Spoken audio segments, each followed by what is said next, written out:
Salam sejahtera Malaysia, terima kasih kerana menonton video-video dalam channel ini.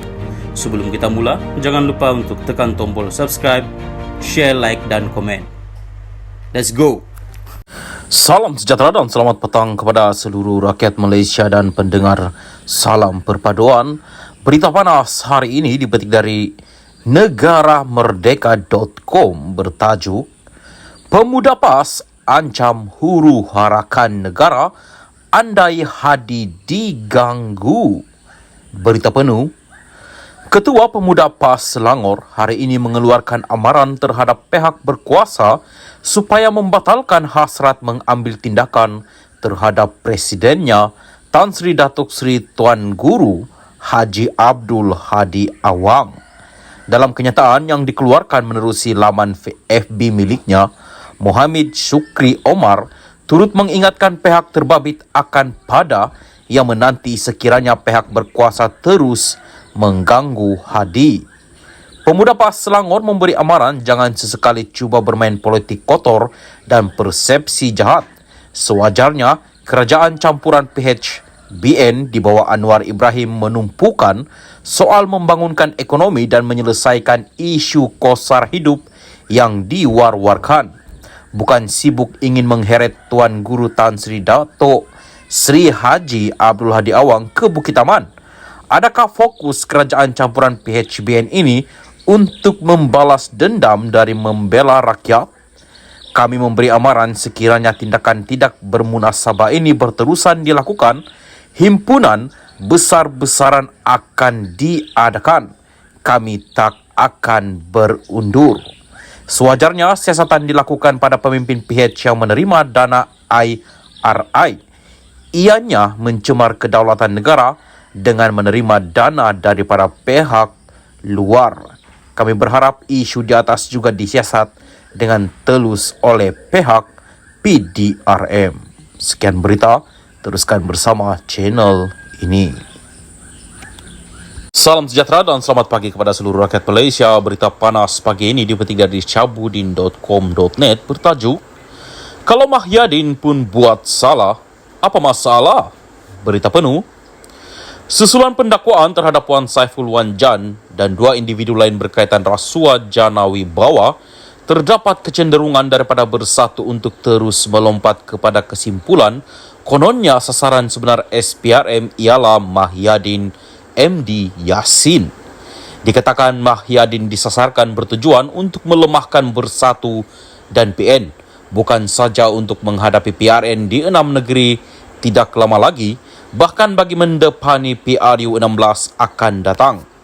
Selain ada pemimpin Bersatu yang secara terbuka membuat dakwaan sebegitu, sebuah video daripada individu yang mengaku dirinya sebagai penyelidik bebas kepada Wan Saiful juga turut membuat tuduhan palsu dalam konteks berkaitan terhadap SPRM.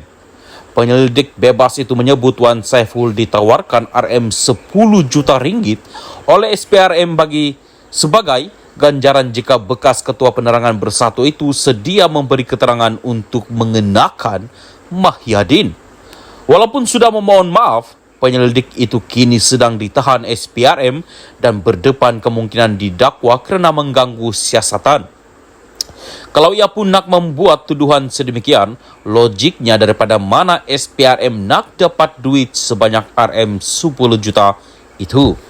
Isunya dalam hal ini, kenapa Bersatu dan PN begitu cepat melompat kepada kesimpulan bahawa Mahyadin akan didakwa, sedangkan sebagaimana kenyataan terbaru SPRM, siasatan terhadap bekas Perdana Menteri itu masih lagi berjalan. Apa yang mereka takutkan? Lagipun, apa masalahnya jika Presiden Bersatu dan pengurusi PN itu benar-benar didakwa? Tidak bolehkah Mahyadin didakwa di mahkamah jika terbukti ada kesalahan telah dilakukan? Apakah Mahyadin seumpama malaikat yang tiada nafsu dan terkecuali daripada melakukan kesalahan? Berkaitan perkara ini, semua kita, khususnya penyokong Bersatu dan PN, mereka harus bersikap terbuka dan berlapang dada terhadap siasatan yang sedang dijalankan oleh SPRM. Kalau terbukti ketika memegang jawatan Perdana Menteri sebelum ini, beliau terlibat dalam rasuah, salah guna kuasa atau konflik kepentingan, misalnya mengarahkan projek jana wibawa diberikan kepada anak menantu atau ahli keluarganya, atau bersatu ada menerima wang daripada kontraktor-kontraktor yang diluluskan projek itu, maka bersedialah menerima apa saja kemungkinan. Pendakwaan sebegitu bukan merupakan pendakwaan terpilih atau kerana dendam, tetapi disebabkan ada kesalahan telah dilakukan. Jika tiada kesalahan ditemui atau bukti tidak mencukupi, percayalah, SPRM tidak akan mendakwa Mahyadin dengan sesuka hati di penghujung siasatan nanti. Sama macam kes Najib Razak sebelum ini. Walaupun beliau adalah bekas Perdana Menteri, sama seperti Mahyadin, malah anak Tun Razak lagi, tetapi disebabkan ada kesalahan telah dilakukannya, itulah sebabnya beliau didakwa, dibicara di mahkamah dan kini sedang menjalani hukuman penjara di Kajang. Jadi mengambil kira bahawa pendakwaan adalah berasaskan ada kesalahan telah dilakukan, tidak harus ada sebarang masalah atau rasa gundah jika Mahyadin pun didakwa juga di mahkamah selepas ini. Tiada salah, tiada masalah. Buat salah, baru timbul masalah. Syabuddin Hussein, 23 hari bulan 2, 2023.